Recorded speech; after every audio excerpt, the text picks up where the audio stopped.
قرآن کریم ثم أنزل عليه الكتاب نورا لا تطفأ مصابيحه وسراجا لا يخبو توقده وبحرا لا يدرك قعره ومنهاجا لا يضل نهجه وشعاعا لا يظلم ضوءه وفرقانا لا يخمد برهانه.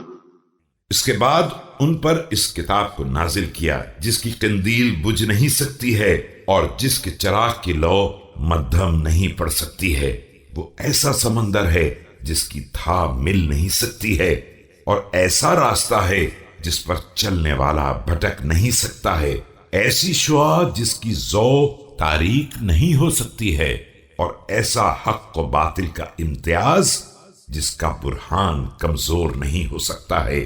وتبيانا لا تهدم أركانه وشفاء لا تخشى أسقامه وعزا لا تهزم أنصاره وحقا لا تخذل أعوانه فهو معدن الإيمان وبحبوحته وينابيع العلم وبحوره.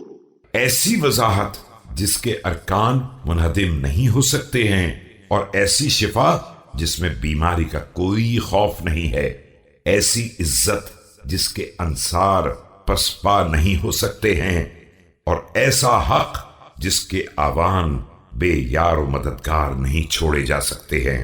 یہ ایمان کا معدن و مرکز، علم کا چشمہ اور سمندر، ورياض العدل وغدرانه وأثافي الإسلام وبنيانه وأودية الحق وغيطانه وبحر لا ينزفه المستنزفون وعيون لا ينضبها الماتحون ومناهل لا يغيضها الواردون. عدالت کا باغ اور حوض، اسلام کا سنگ بنیاد اور اساس، حق کی وادی اور اس کا ہموار میدان ہے.